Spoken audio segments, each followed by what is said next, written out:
जो आषाढ़ महीने का जो नवरात्र आता है, जो आज से प्रारंभ हुआ है, और आप सबको मालूम होगा 4 नवरात्रे होते हैं।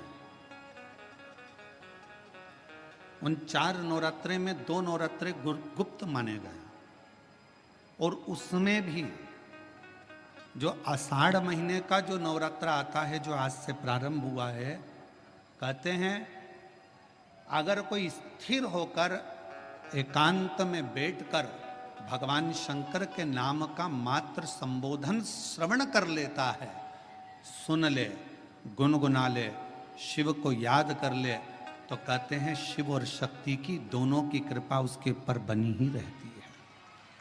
देंगे आज से नवरात्रे प्रारंभ हुए हैं, 9 दिन तक। ये गुप्त नवरात्रे के 9 दिन, अगर आपको ऐसा लगता है कि शिवजी आप बाबा मेरी नहीं सुन रहा, बहुत संघर्ष का जीवन चल रहा है, बहुत परेशानी का जीवन चल रहा है, बहुत कष्ट का जीवन चल रहा है, और कोई मंजिल, कोई राह, कोई मार्ग दिख ही नहीं रहा, तुम्हारा कैसा भी दुख है, जो आज गुप्त नवरात्रे प्रारंभ हुए हैं 26 तारीख से, 26 जून से, आज से 9 दिन तक का एक नियम ले लो गुप्त नवरात्रे में कि मुझे शिवजी के मंदिर में अशोक सुंदरी वाली जगह पर एक बेलपत्र माँ हेमवती माता के नाम से, कौन सी माता?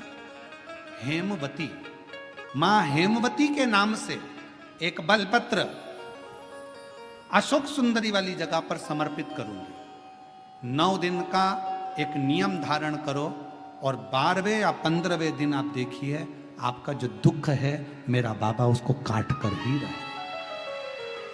गुप्त नवरात्रे जो आज से प्रारंभ हुए हैं, गुप्त नवरात्रे जो आषाढ़ महीने का ये गुप्त नवरात्रा है, इस नवरात्रे में हेमवती माता का स्मरण करना, एक बेलपत्र का पूजन करना, या एक बेलपत्र के वृक्ष के नीचे आप 9 दिन तक भी, अगर मंदिर तक भी नहीं जा सकते, मंदिर में आप बेलपत्र रखने नहीं जा सकते, तो आपके घर के आंगन में, द्वारे पर, बगीचे में, आपके घर के आंगन में, द्वारे पर, बगीचे में, आपके घर के पास अगर कोई बेलपत्र का पौधा है, वृक्ष है, उस बेलपत्र के वृक्ष के सामने एक बेलपत्र का पत्ता रखकर भी अगर आप उस पर जल चढ़ा रहे हैं या पूजन कर रहे हैं हेमवती माता के नाम से, तो उसका फल आपको मिलेगा। और मान लो बेलपत्र का वृक्ष भी नहीं है, हम मंदिर भी नहीं जा सकते, हम कहीं नहीं जा सकते, घर से बाहर कैसे निकलें? पानी तेज है, जलवृष्टि हो रही है, बहुत सा पानी है, तो क्या करें?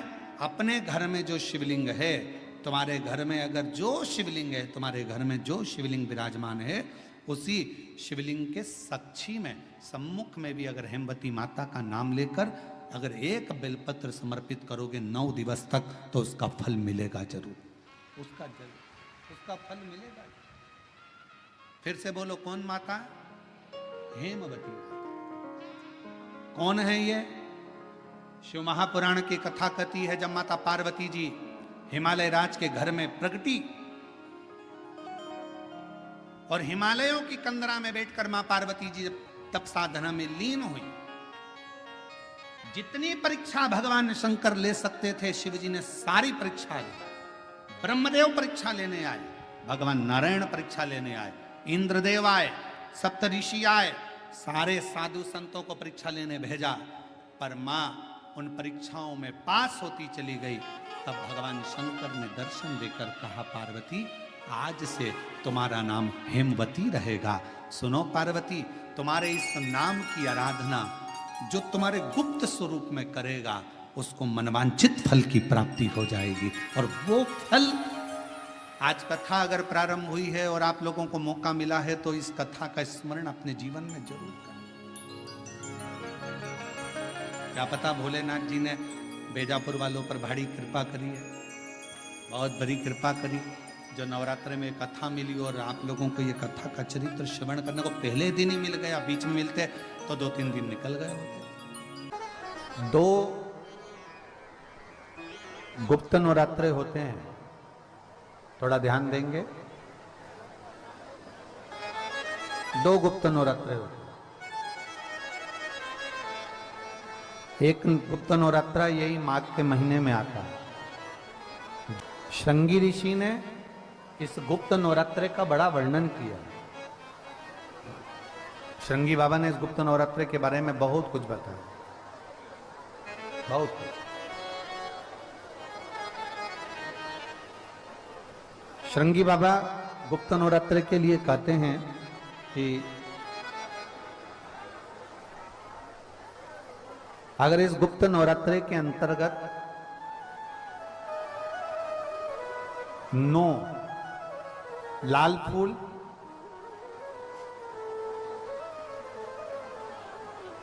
और 5 श्वेत पुष्प, ये दोनों,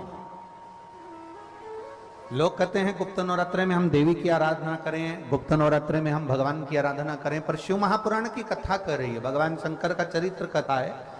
अगर आपने देवी भागवत का स्मरण किया हो या भगवान शिव की एक पवित्र आनंदमय कथा स्कंद पुराण के काशी खंड में अगर सुनी हो या उसमें भी नहीं पढ़ पाए हो, तो श्रृंगी ऋषि के चरित्र में आता है। श्रृंगी बाबा ने वर्णन किया है कि किसी भी स्थान पर, किसी भी स्थान पर यदि हमारे घर में 2 शिवलिंग है, नहीं है, तो किसी अपने घर के गमले में, बगीचे में 2 पार्थिव लिंग का निर्माण करें। 2 पार्थिव लिंग, उसमें एक शिव जी का स्मरण करें और एक में माता पार्वती जी का स्मरण।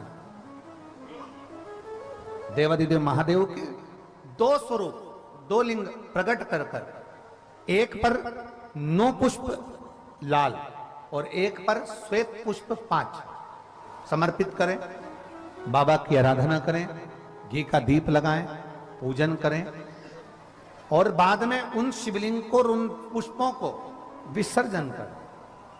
किसी भी नदी में, तालाब में, बावड़ी में, अगर वहां नहीं विसर्जन कर सकते हैं तो किसी वृक्ष के नीचे उनका विसर्जन कर दें। पर ये नवरात्रे, ये जो गुप्त नवरात्रे हैं, इस माघ महीने में जो गुप्त नवरात्रे आती है, इसी के अंतर्गत इसका पूजन है। एक बार हमने पहले वर्णन किया था, जिसके यहाँ संतान नहीं होती उसके लिए भी पहले इस माघ महीने में जो गुप्त नवरात्रे आते हैं उसका स्मरण कराया था। कैलाशी अविनाशी है शिव तत्व का है। आप जिस भाव से आप भगवान को रिझाते हो, भगवान उस भाव से अपने भक्तों के करीब पहुंचता है। भक्तों के यमुना जी ने पार्थिव शिवलिंग का निर्माण किया। केवल चाहे गुप्त नवरात्रे हो, चाहे सर्व नवरात्रे हो, केवल देवी की आराधना कर रहे हैं और सोचें कि हम माता जी की आराधना कर रहे हैं और माता जी हम पर प्रसन्न हो। शिव महापुराण की कथा कहती है, कोई सी भी नवरात्रे में अगर आप शंकर भगवान की आराधना के साथ देवी की आराधना करेंगे तो शिव महापुराण की कथा कहती है महादेव शिव और शक्ति दोनों ही कृपा जरूर करते हैं। ये निश्चित है, निश्चित है।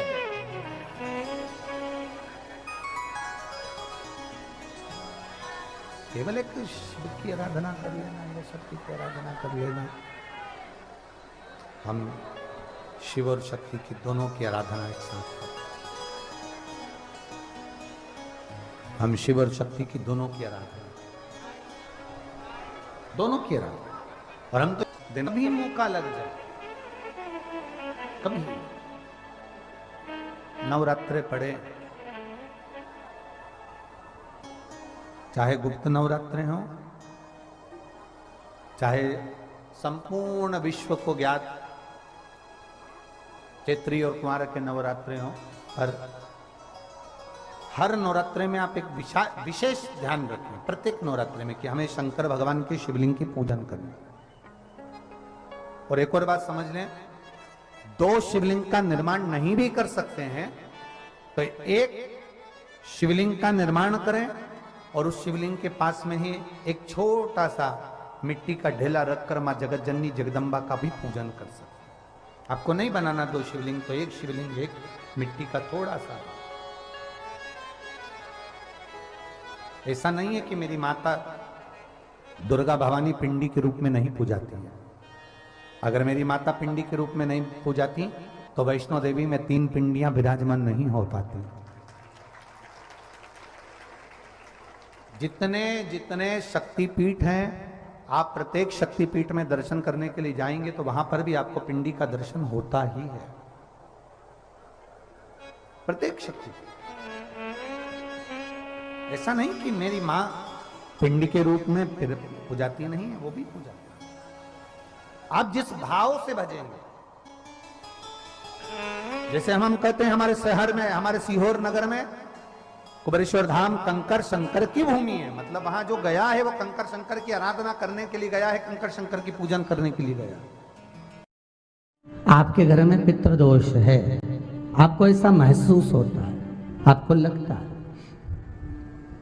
तो किसी भी नवरात्रि के पहले जो अमावस्या पड़ती है, गुप्त नवरात्रि, तो अंदाजा लगाइए। तो जिस दिन अमावस्या रहे उस दिन चावल की कटोरी में एक कपूर का टुकड़ा रख दीजिए महाराज, छोटा सा, और कपूर का टुकड़ा रखकर उस कपूर को दरवाजे के बाहर कटोरी में ही, चावल रखी हुई कटोरी में ही उसको पितरों का स्मरण कर कर जला दीजिए। और जलाने के बाद उस चावल को कहीं भी किसी भी वृक्ष की छांव में पक्षियों के लिए डाल दीजिए।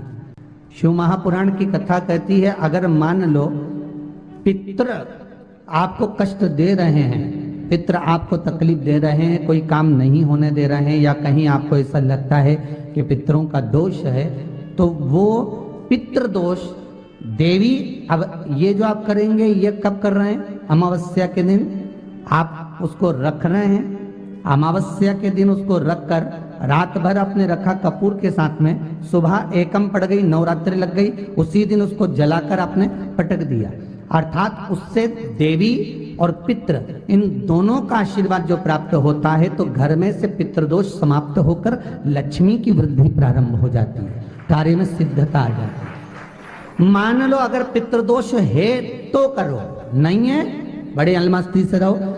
तो जिस व्यक्ति का कोई कार्य सिद्ध नहीं हो रहा है, कोई कार्य अटक गया है, मिलन नहीं हो रहा है, कोई अदालत तक में बात पहुंच गई है और मालूम पड़े संबंध टूटने वाला है, लग रहा है कि ये ससुराल वाले नहीं रख रहे, या लग रहा है कि ये संबंध हमारा खराब होने वाला है, उस व्यक्ति को ये व्रत 9 दिन के धारण कर लेना चाहिए, जो माता जानकी जी ने वाल्मीकि बाबा से पूछ कर करा था।